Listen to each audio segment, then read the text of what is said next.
Anyone here today for the first time? Hi. Thank you so much for joining. Chanting also for the first time? Okay. Oh, actually the mantra is here. This is the mantra that we'll be chanting. You know it by heart? Okay. Well, thank you for coming. We'll have probably two sessions of chanting, and then questions and answers. It's call and response. So we'll be chanting and then everyone else.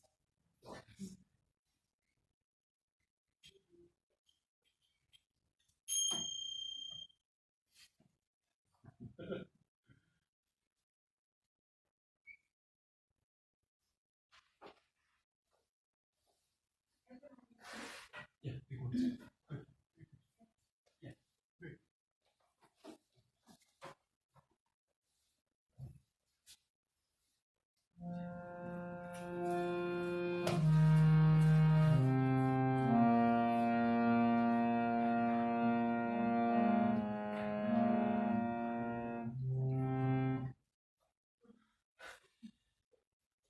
Just before we start, usually we have small prayers to seek the blessings of our spiritual teachers.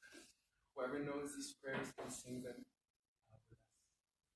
Nama Om Vishnu Padaya Krishna Prasthaya Bhutale Shrimate Bhakti Vedanta Swami Niti Namine Namaste Saraswati Devi Gaurani Pracharine Nirvishesha Shunyavadi Pachate Shatarine Jai Shri Krishna Chaitanya Prabhu Nityananda Sri Advaita Gadadhara Srivasadi Gaura Bhakta Vrinda Hare Krishna, Hare Krishna, Krishna Krishna, Hare Hare, Hare Rama, Hare Rama, Rama Rama, Hare Hare.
Krishna, Krishna.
Since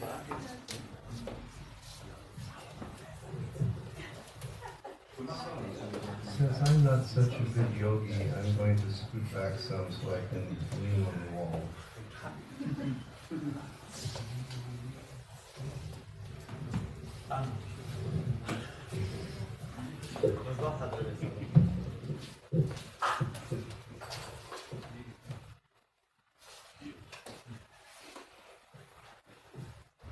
I live in a place that's called Vrindavan. And Vrindavan is in India, and it's about 120 kilometers south of Delhi. And Krishna appeared in that place 5,000 years ago.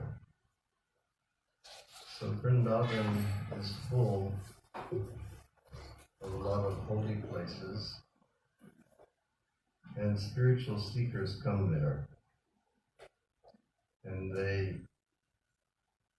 meditate over there, and they join chanting like Guruna just led us in chanting,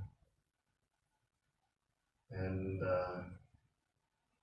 we go out to see the places where Krishna did many things. And one time, many years ago, I went on a spiritual walk early in the morning with a few of my friends. And we were going to walk, we were just going to walk, and then we had a destination in one holy place. And one of my friends was going to go there, and he was going to cook for us. But he was going to cook in the traditional village style.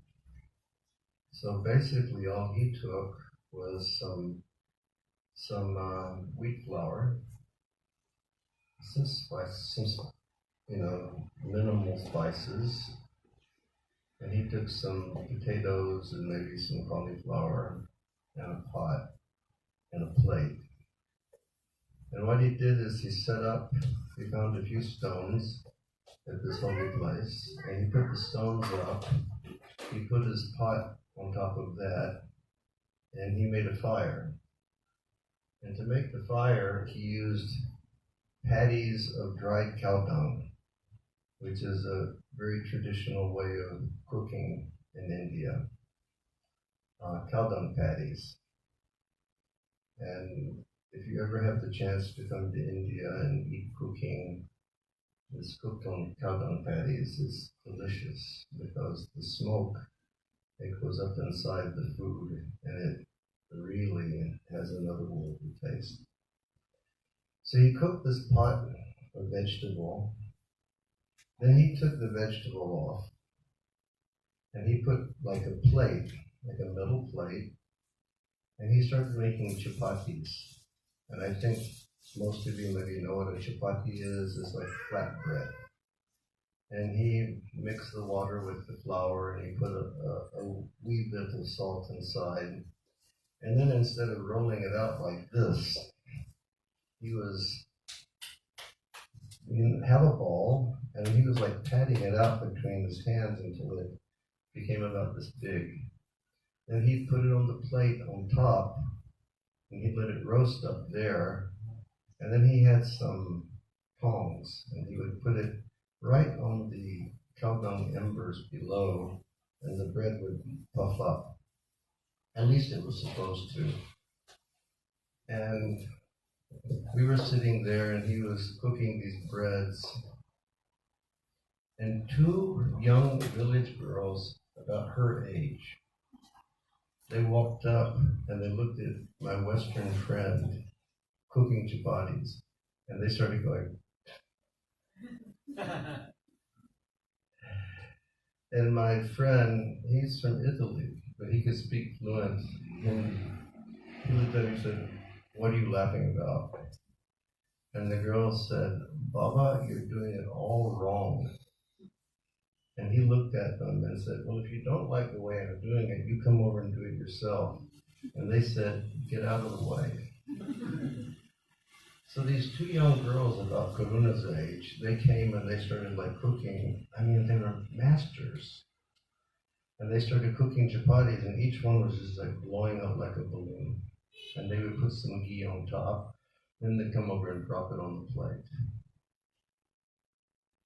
And then two village ladies, about 70 years old, really old grannies. I think they were out collecting some wood. They had wood on their head. They came by and they started observing this scene of these young girls cooking for us. And their eyes were really big. And then they turned to us and they said, Maharaj, you don't know how fortunate you are today. That God has sent two absolutely pure girls from our village who have never had any desires inside of their heart to cook food for you. They said, you have never in your life eaten food as pure as this. Consider yourself to be blessed by God. And I remember that tonight when Karuna was singing. I mean, I've been hearing kirtan for over 50 years now. And here we have this young 9-year-old girl absolutely singing from the core of her pure heart. And I think we're all blessed because we've heard such pure chanting of Krishna's holy names tonight. Thank you for that. Okay, Premadan says somebody may have a question. Yes. Again, thank you everyone for being here this evening. You have an opportunity. You have an opportunity. You all have an opportunity to ask questions. Some of us have been on this path of bhakti or path of yoga for some time, and we've been practicing for weeks, months, maybe more. And sometimes we have this burning or freezing question in our heart. And Govinda Maharaj has been on this path of bhakti for over 50 years.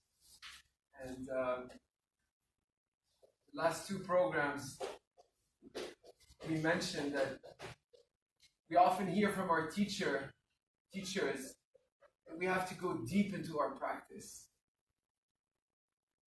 Maharaj has practiced bhakti yoga for 50 years, so he's been the most inner depth of bhakti. And so, if you have any questions, please feel free to ask my question. His words are too high for me. Anyone have a question? It's about the topic that we have been studying during our Gita sessions. So we covered the first 3 chapters and we have chapter 4. So we covered Karma Yoga. And Krishna says that the essence of Karma Yoga is to offer the results to the Lord without expecting any fruits, right? But what does it practically mean? Because in life we always expect something. Like even the simple things, I fill a cup of water and I expect to be for my thirst to be quenched, right? So everything in life seems that you do something in expectation of something else. So how do you practically practice Karma Yoga?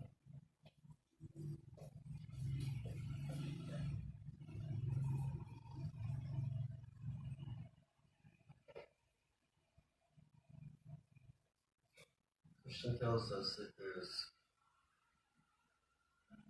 karma with attachment for the results, and there's karma without attachment for the results. And we should perform karma without attachment for the results. So what does it mean? Krishna will develop the theme as he goes along in the Bhagavad Gita. But actual yoga practice means that we're always meditating upon God, or we're always meditating upon Krishna.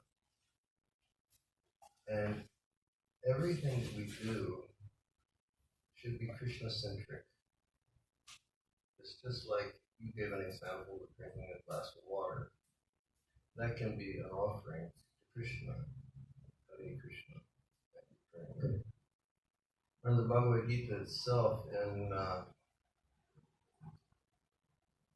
Krishna describes himself, how we can see him in the material nature. And at one point he says, Rasoham Vapsu Konteya, I am the taste of water. He says, every time you drink water, you think of me.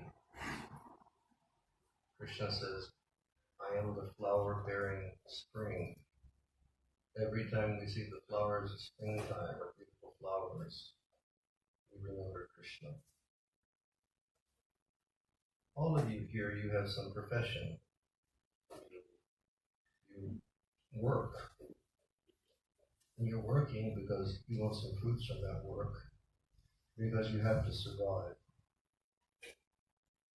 But while you're working, you can meditate.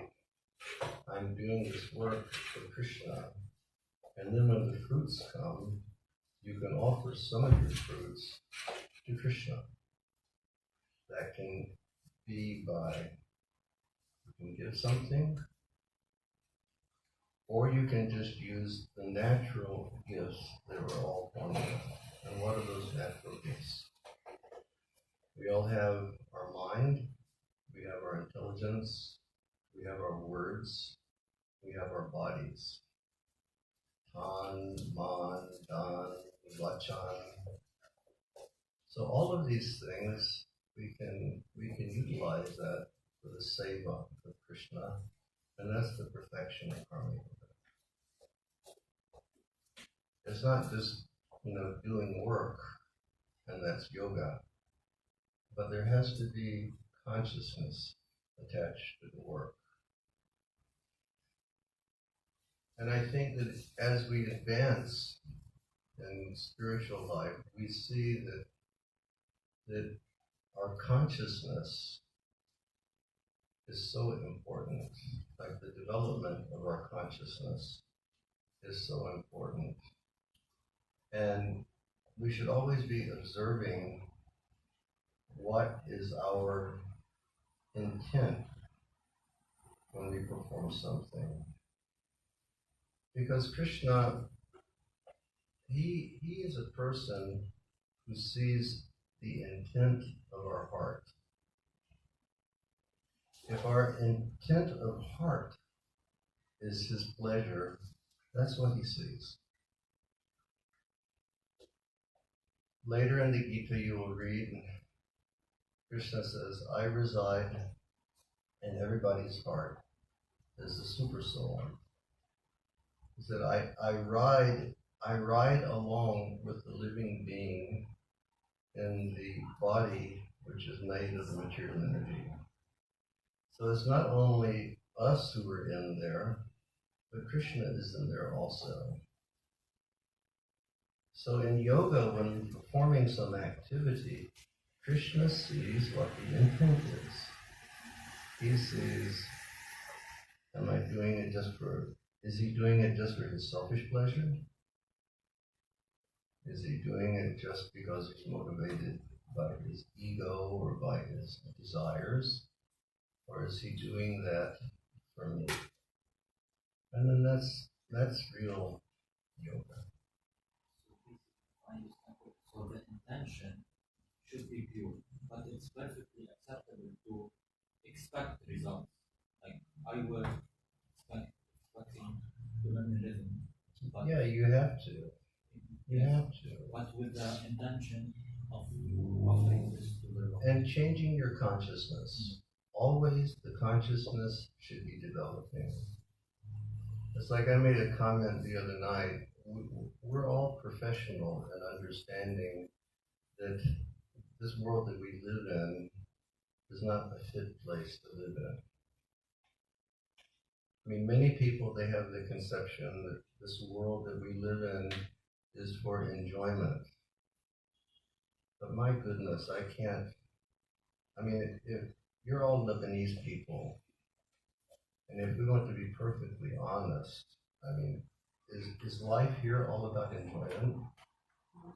Or is life here the struggle, the hard struggle for existence? You're struggling just to keep, the body and the soul together, and everything keeps falling apart. The government doesn't provide electricity. Everybody has to put water in their own tanks because other people can't do that for you. You don't have flour. If you go in the wrong area, you may get shot. So life is really a hard struggle. If you belong to one religious denomination, another religious denomination will hate you. If you have one gender identity which is different from somebody else's gender identity, they may hate you. Life is not getting better. Oftentimes I try to think, what is life in this material world like? Because everybody wants to make a permanent situation in a temporary world. And I was thinking recently that trying to improve the material situation here is like rearranging the deck chairs on the Titanic. Yep. Exactly. Or turning to the orchestra leader, on the Titanic and say, please play this tune. It's going to go down.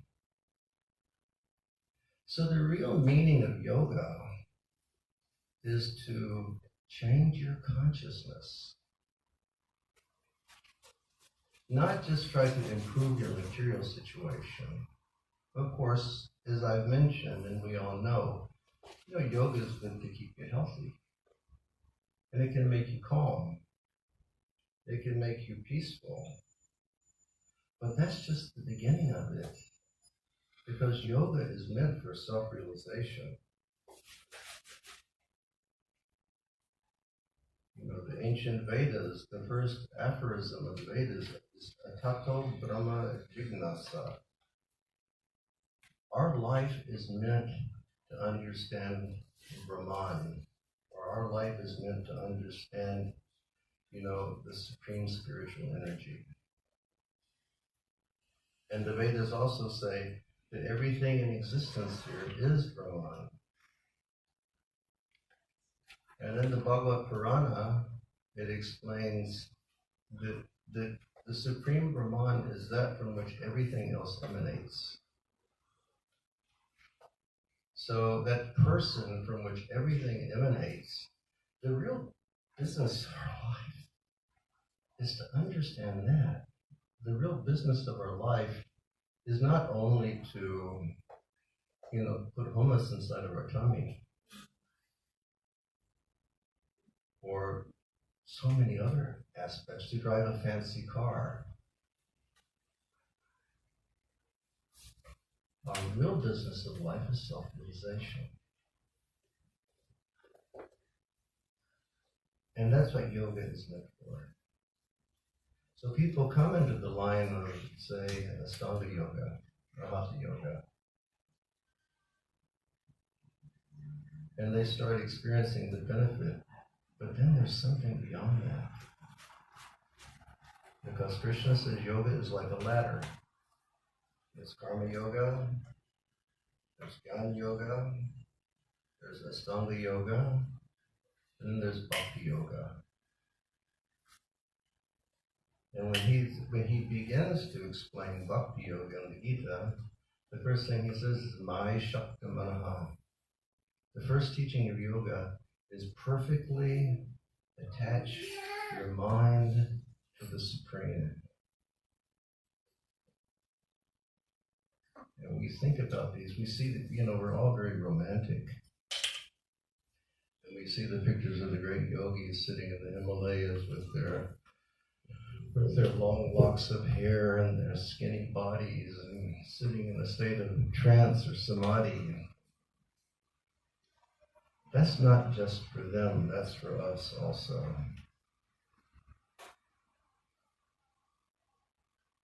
Bhagavad Gita itself was spoken on the battlefield.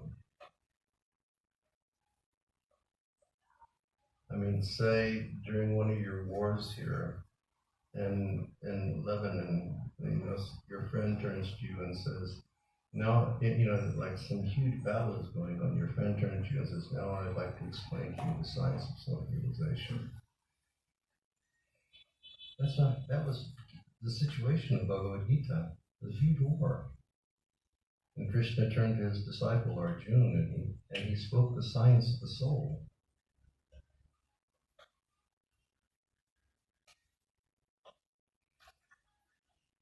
This is our actual business, self-realization. Our real business is not to remain here. Our real business is that we're eternal spiritual souls. Let's realize it.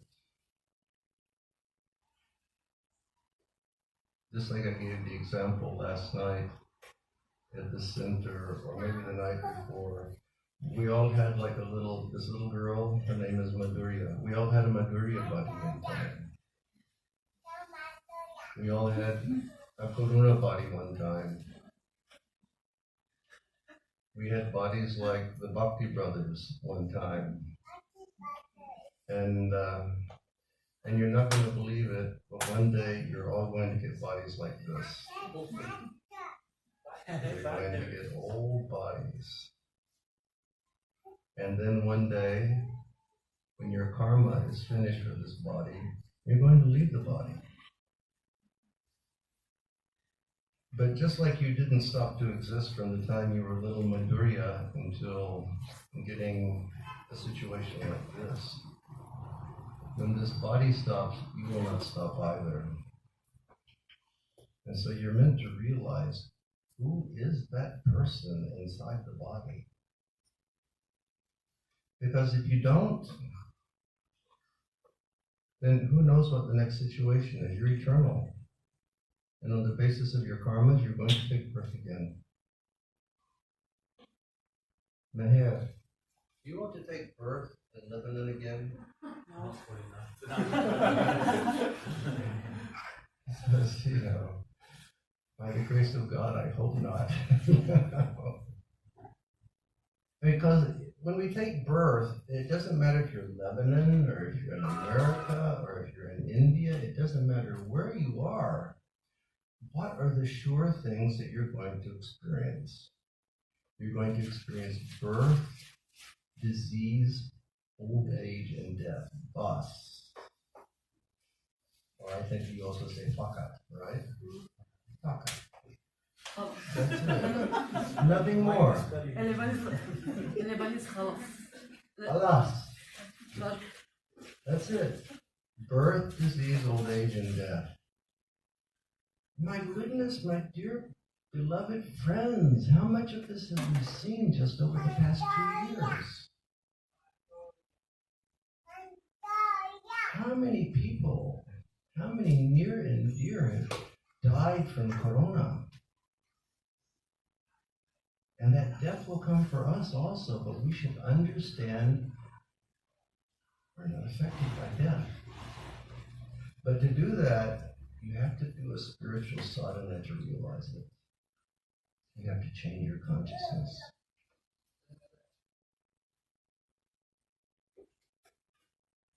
And it's like like Premadan told me one time, one of my first visits, I said, let's go down and just jump in the water here and have a swim. He said, oh no, Maharaj, you can't do that. And I said, why not? He said, well, because they put all the dirty sanitation right into the sea. And I went, oh my God. But sometimes when you go some places, you go out to the sea or you go to a lake or whatever, you look on the surface of the water and you see the little minnows swimming. Isn't it like that? But if you were a fisherman and if you were to like throw something in there that goes down deep, it's not just the little minnows, but it's the big ones that you get. And if we start to improve our consciousness through following the prescribed rules of the Vedas and Krishna's instructions, say in Bhagavad Gita, our consciousness will develop where we're just not on the surface, but we start to dip down. And we start to experience real spiritual treasures. Our vision will change. What is your name? Priya. Priya. Priya. Pia. Pia. P-I-A. P-I-A. Pia. Pia. I thought you said Priya. Priya is a beautiful Hindi name also. It means great deer. Priya is deer. Tell me, in your life, I don't know if it's happened, but did anyone ever like approach you to have a relationship? But they just approached you because you're a pretty girl? Or because of your body? And then later you realized, why isn't the person attracted to me? Why do they only want my body? And you're thinking, what is the value of a relationship like that? I want something deeper.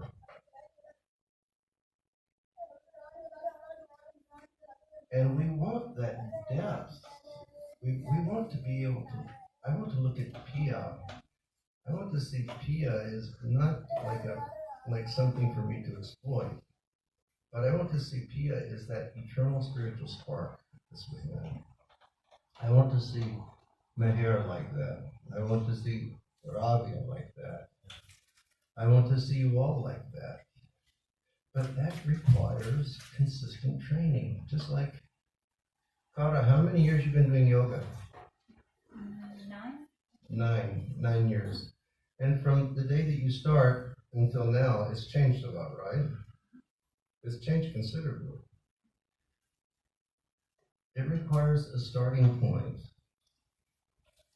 where you start to think, from this day on, I'm going to change my consciousness.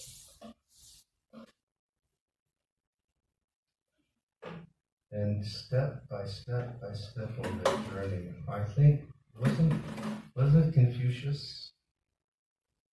He said, the greatest journey begins by taking one step. So we all need to make that step. Chanting Krishna's name. Why chanting Krishna's name? Why chanting any name of God? Like in this age, it said, Kalo nasteva nasteva nasteva gatiranyata. This is called Kali Yuga, age of Kali. In this age, the name of God is the process, the spiritual realization. And it's not only we're chanting Hare Krishna. You know, there was a great teacher who one time said, Our Father who art in heaven, hallowed be thy name. We live with our brothers and sisters here who pray God's name 5 times a day. The name is the process, but why the name? Because we have the different realities. We have this mundane reality, this reality of duality, the relative duality. It's just like the other night I met Meher for the first time. He picked us up at the airport. And he seems to be a real nice guy. And so I can like sit in my room and I can go, Meher, Meher, Meher,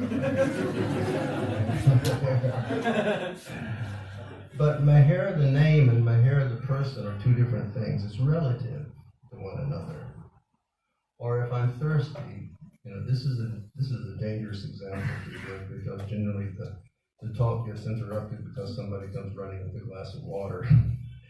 But the point is this: if I'm thirsty, if I just chant water, water, water, water, water, that doesn't quench my thirst, right?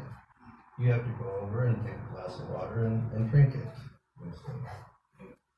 That's called the reality of this relative world, or the dual world. But there's an absolute world also. And in the absolute world, the name and the object are the same. So, hallowed be thy name. If your name is absolute, if Krishna's name is absolute, when we say Hare Krishna, it means that Krishna is present here in the form of sound vibration. Literally, the supreme absolute personality of Godhead is here in the form of sound. And we all know how important association is. You associate with a rogue, you become a rogue. You associate with, the absolute pure, you can become absolute pure. But that's your choice, and your choice, and your choice, and my choice. We make the choice of which direction we want to go, because we have that free will to do it. Anyhow, I'm talking too much. Maybe somebody has another question. Mohini, don't ask me too hard a question, okay? Sorry. Since 2020 and the pandemic and the Beirut explosion and everything happened, as you said, we have lost a lot of people that are dear to us. Either for leaving or either for dying. And I know, Kali Yuga is gonna just progress and keep on going. As devotee, we've been told that we should be tolerant as a tree. But sometimes this is not easy to do, facing those difficulties. Even though with chanting, what can we do to keep our faith and our bhakti practice going?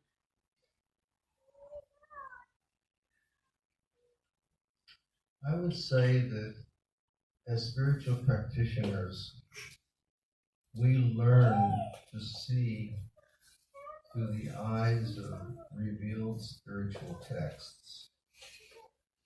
In Sanskrit literature, that's called Jnana-chakshus, correct? You see through the eyes of revealed spiritual writings and the words of Krishna and great authorities. And spiritual authorities tell us that we are here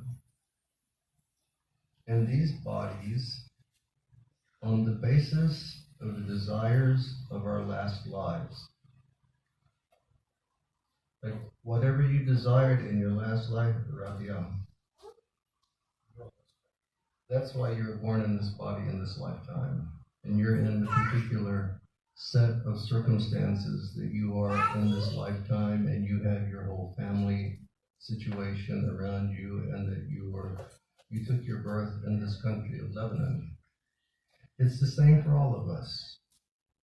We take birth on the basis of our qualities and the works of what we did in our last lives. And we will stay in this body exactly as long as our karma is meted out for this body. When our karma for this body is finished, we'll leave. That's called knowledge.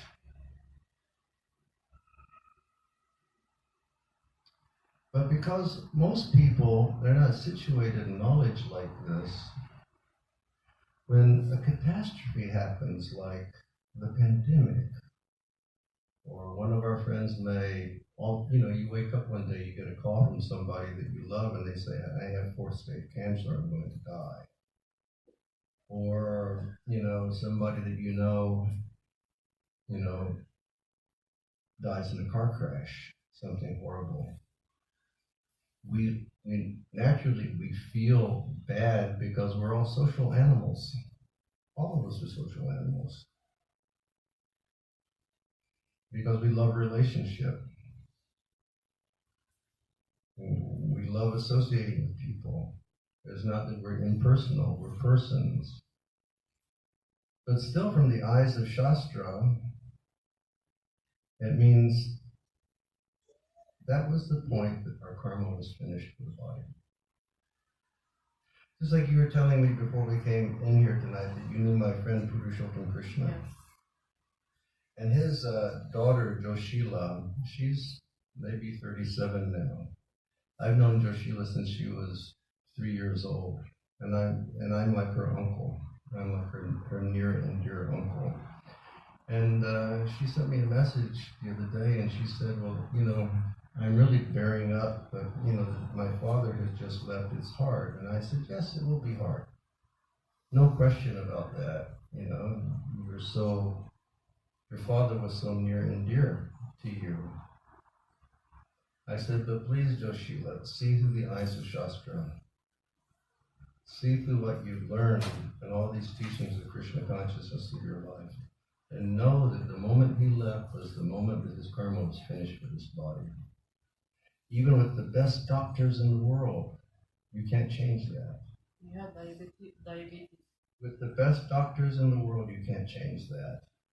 If a person is meant to go, you can't stay a second longer than what you're meant to be in this world. And it's all, we can say destiny, predestined, it's all on the basis of karma. So we don't know when we're going to go. That's the real fact.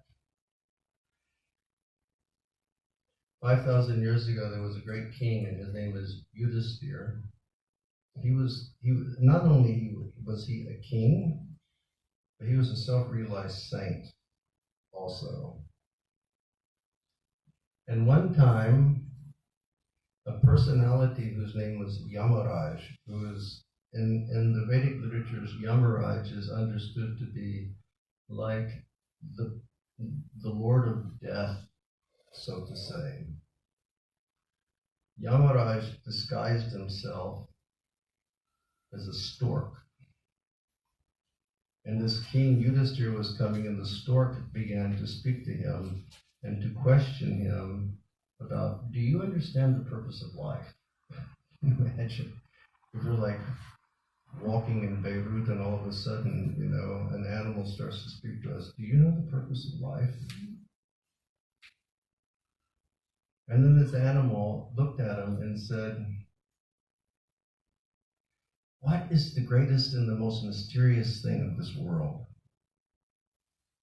And so it's like, I asked these boys one time, I said, what is the greatest mysterious thing of this world? And they looked at me and said, Beyonce? It's death. And so this bird is asking this king, what is the greatest mystery of life? What is the greatest mysterious thing in life? And the king started to think very deeply. And then he gave his answer. And he said, at every moment of life in this world, millions and millions of living beings are flying into the fire of death. But everyone is thinking they're going to live forever. He said, that is the greatest mystery.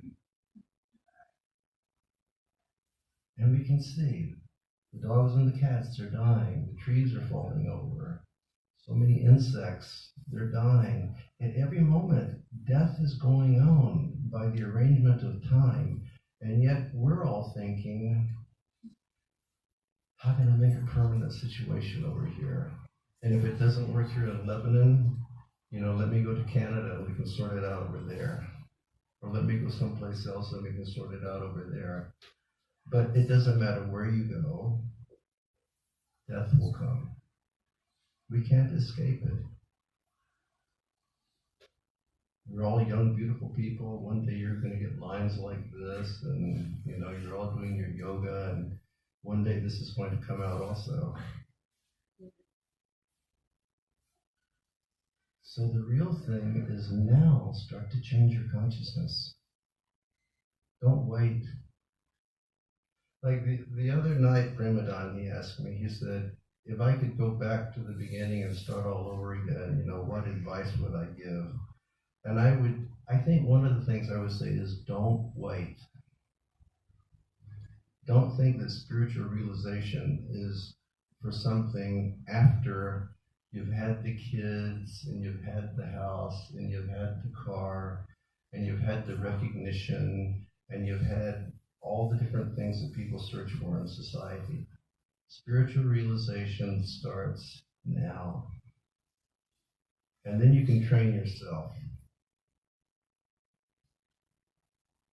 Because in the Gita it is taught, Yam yam vapis manam bhavan tajantyante kalaivaram.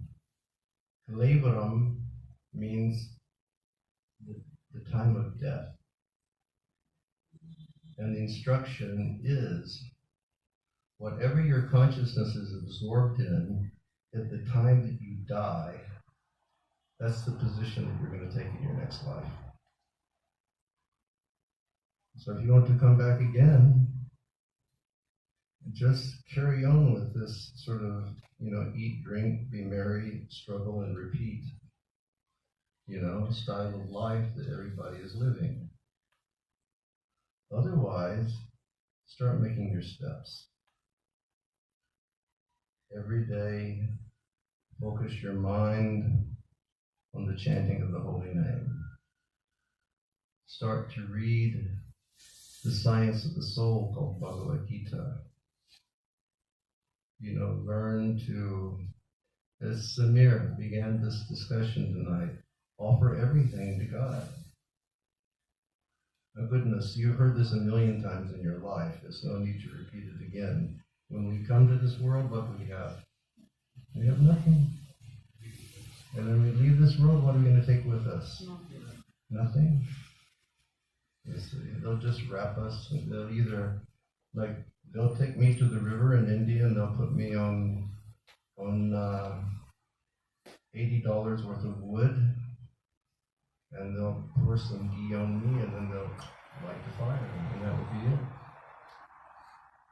And I think for our Muslim brothers and sisters, they'll wrap them in a white cloth and put them in the ground. And I think our Christian brothers and sisters are buried also. Some people, they're the Zoroastrians in India. They put their bodies on things so birds can come and eat. And the hair says, oh, that's horrible. Once I was walking in Nepal, very high in Nepal, where it's all like Tibetan Buddhists up there. And I asked one of the Buddhists, I said, what do you people do when the body is finished? And they said, well, we put it out so the vultures can eat.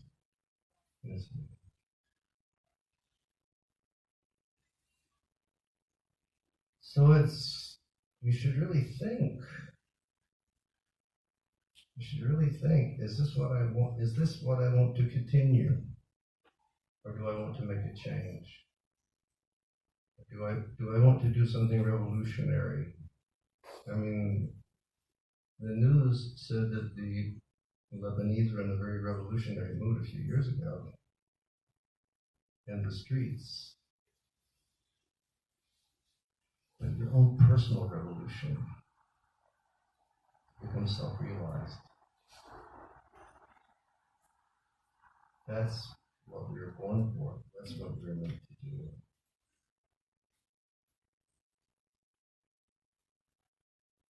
How's the time, Govinda? This time? Yes. I guess we can 8:57. We can take one last short question. Anyone has something? I don't know what you're listening.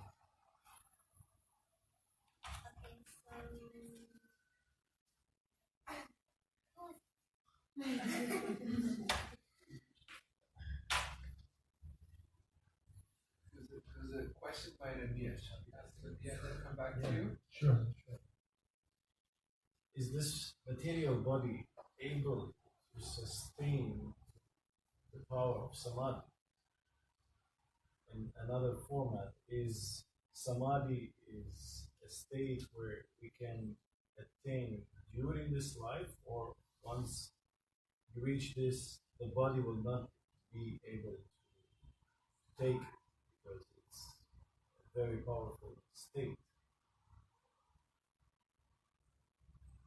Samadhi is a state of yoga when the mind, when your entire existence is in perfect consciousness of God 24 hours a day. And when you're in that state, the body experiences things differently. For example, now we have emotions, but they're material emotions. It's like we all have material emotions, we all have pure spiritual emotions. Now we're experiencing emotions, through the covering of the senses of our body. When we come to the stage of samadhi, we'll be experiencing the state of pure ecstatic emotion. We'll be in the state of pure ecstatic love.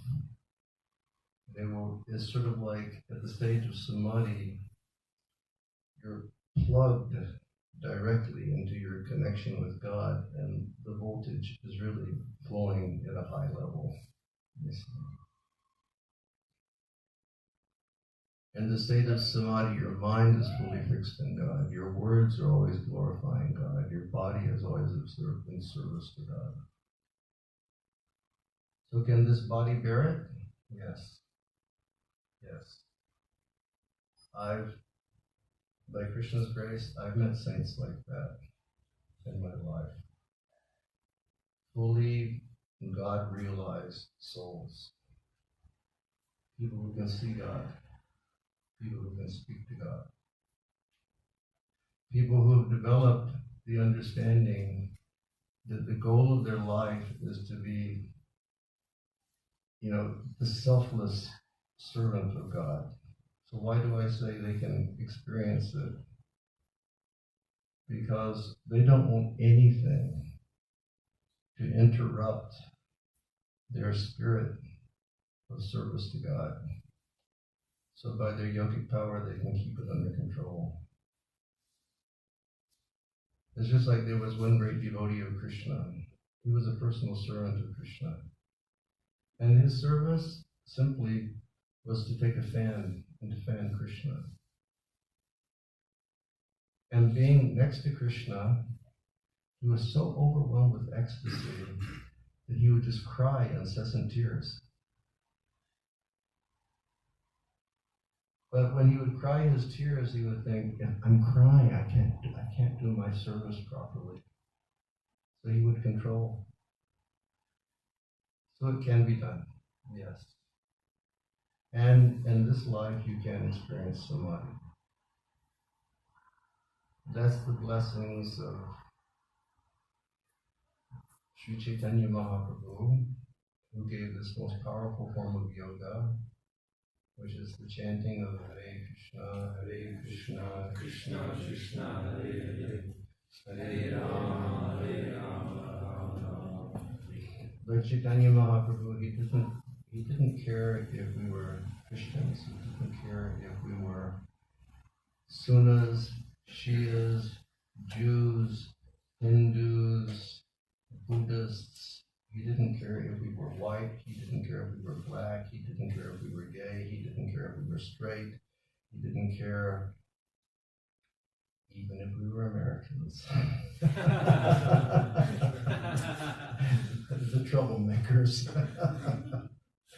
He just said, take these names and fill your heart with these names.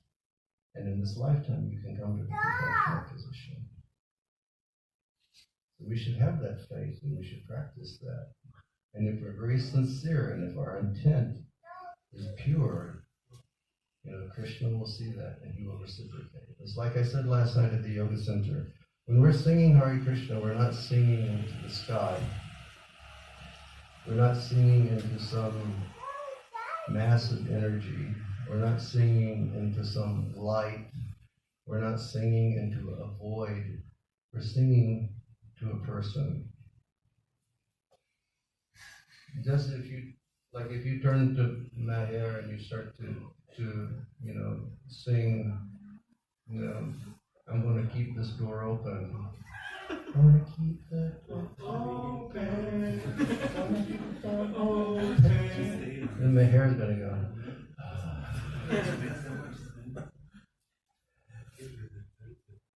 And if we sing to God, he hears it. And he says, they're singing, they love me. And he just showers us with divine grace. We should chant for a few minutes. Okay, we'll chant. Thank you very much. Hare Krishna. I beg you all. In India, monks are known as sannyasis. Monks, they're known as beggars. Generally, they go and they gotta have this thing, and we generally wear this thing around our neck like this, and you can beg with it. And like where I live in Vrindavan, you can go to a person's house, any person's house, and you can stand outside of the door and you go, Hare Krishna, Hare Krishna. They'll open the door and they'll see you like this. And they'll give you a few pieces of chapati. Sometimes they'll give you some vegetable, you can beg in this way. Sometimes they'll give you a handful of rice or something like that, So I'm a beggar also. But I'm not begging you for anything material because I know that that's temporary and it's no good for me. But I'm begging you, please, begin your journey of self-realization by chanting the Hare Krishna mantra. Stop living through explosions, stop living through pandemics. I mean, they're going to be there, but your consciousness should change. Okay, thank you. Hare Krishna. Hare Krishna. Okay, let's have your time.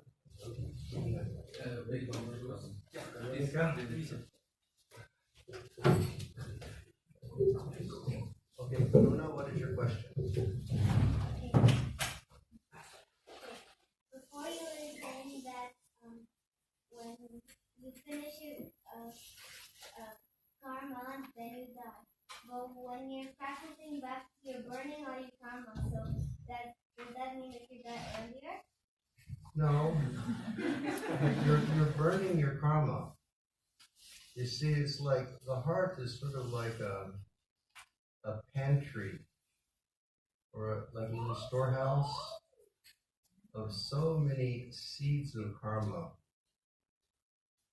And some of those karmas are just like seeds, and some of them are seeds like maybe sometimes your mom soaks some seed in some water, like maybe some moong dal, and you get some moong dal sprouts or some alfalfa sprouts, or and some of those seeds are just ready to fructify. I mean, ready to develop. So now we're experiencing karmas that are developed. We have these bodies, we have these desires, but still there's so much in there because we're eternal and we don't know what we've been doing for such a long time. I mean, if you ask me what I was doing 24 hours ago, I can't remember. What to speak of what I was doing when I was your age, or what to speak what I was doing, 5 lifetimes ago. I can't remember, but the desires are there. So bhakti, what it does is you're chanting, you're performing activities of bhakti, and it's burning seeds of karma inside your life, inside your heart. And then we learn to live in such a way where we don't gain more results of karma, so that the heart is becoming pure. So when we give up the body, when the karma for this body is finished, it means that there's no more results of karma. It means we don't have to come here and take birth again. And it means we can go to the transcendental world and we can live with Krishna. Is that clear? Thank you for such a nice question. Very good question. Thank you. Okay, let's catch you. No, just do it the way that we always do it. I feel a little embarrassed to sing kirtan after Govinda tonight, but I will try. And last night everybody was like chanting and dancing. Over here in Bhakti Vedut, everybody chant and dance also. Except here we have windows closed without any AC, so we will be doing hot yoga tonight.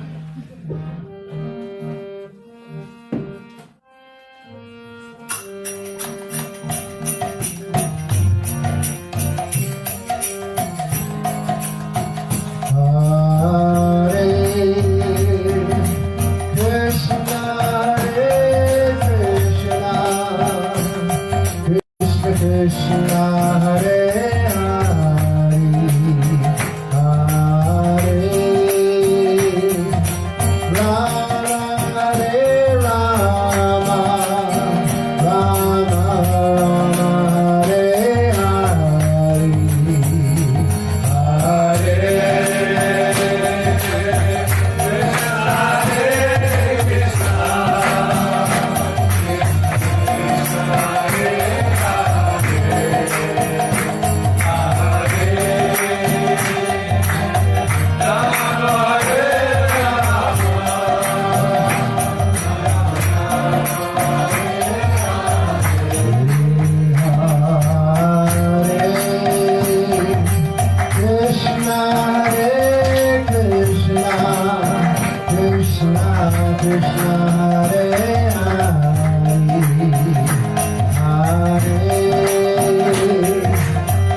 Whoa!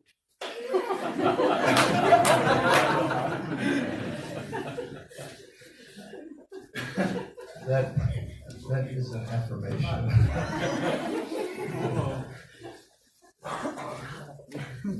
Thank you so much, everyone, for being with us, for chanting, for your participation. Thank you so much. Because you've made it this far, we've prepared something very special for all of you. We have a nice dessert coming up. Thank you so much. And tomorrow we have a program, Maria and Malik's. What's up, Maria and Malik? This Saturday,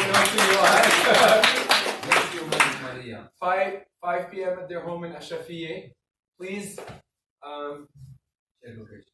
share location. Location and details on how we get to your home. You ask them directly, or they'll probably share with us and we'll share with everyone else. And on Sunday, we have a kirtan at the Cedars. We have a form on our group. Please make sure you fill out the form. We'll also have a very nice Q&A session under the Cedars. Yeah. Hare Krishna. Thank you so much. His Holiness Bibi Govinda Swami Ki. Everybody, please dance more tomorrow. Everybody can dance more. Thank you all very, very much for being here and chanting with us. Govinda.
We can open the windows.